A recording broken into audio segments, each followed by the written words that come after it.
So we are very fortunate in the sense that, as you know, that Kavango West is one of the regions that usually experience drought. And as we know that with drought comes hunger, with drought comes malnutrition.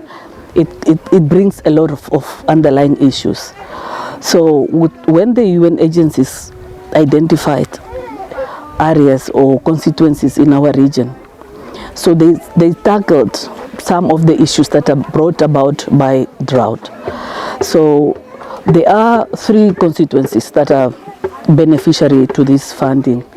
One is Mpungu, where we are now here at Gava, where they are supporting the community with some soup kitchen, some garden, just for them to be able to produce food and so that they can serve, or at least so that they can look after their children, giving them nutritious food and so forth. So it is important for us that this type of projects are coming as deep as Gava, because like we just heard now, when we are hearing from the beneficiaries that there is, or we just heard now from the headman that there is at least change since this program was introduced here. The children, the weight is increasing, so the health issues are being addressed because at least they are being served with the right food and so forth. And of course the health education that comes with it. Now mothers or parents or communities understand what they need to do when they are faced with some of these issues, especially going to the nurses or going to the people who are just there to assist them in this particular project, so we can see the impact. And this we could not do alone as government, for instance. That's why we need stakeholders such as the UN agencies to meet the government halfway. They are really just here to support the government initiatives.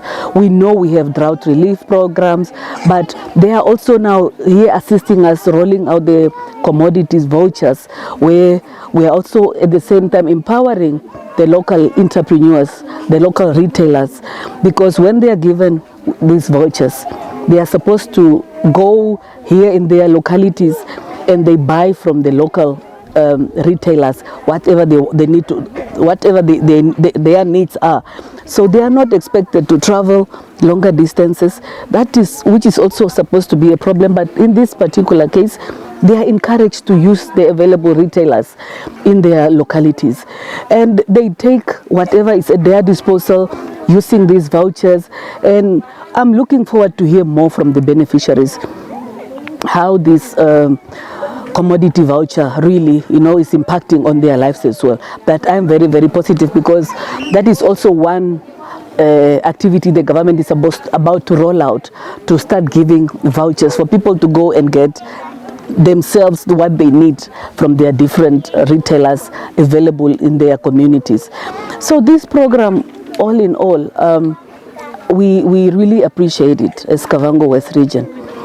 Like I'm saying, government alone cannot sometimes meet the needs of our communities, but when you have partners like the UN agencies, they are meeting us halfway, and we are very, very grateful.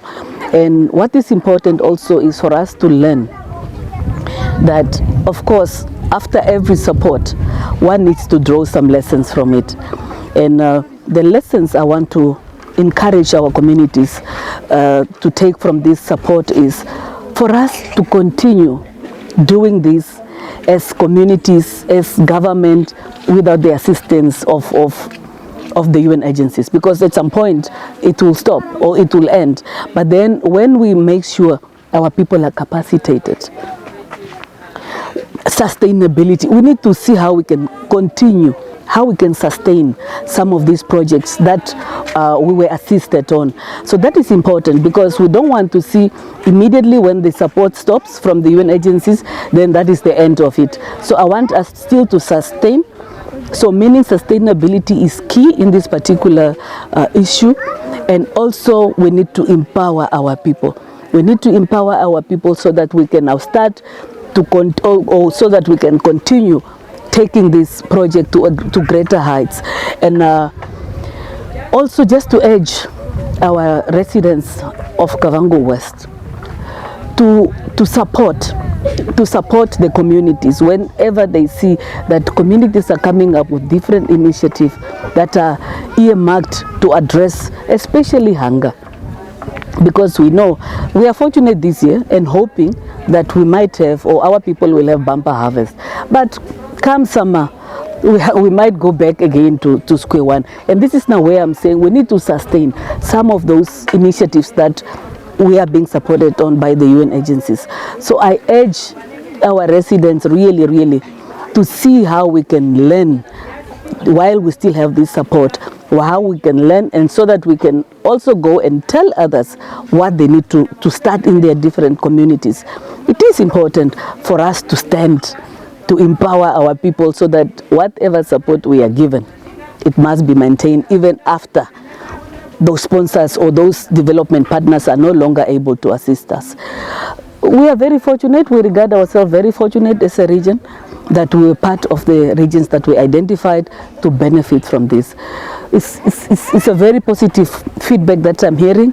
That's why we are forever going to be grateful as Kavango West region, and we are hoping that when we go and see the soup kitchen or the other projects that are here, so I'm hopeful that we are still going to continue hearing this positive feedback, like what we just heard, what is happening with the babies and so forth.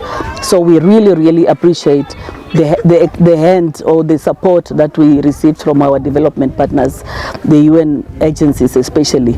So we are grateful as a region and looking forward for further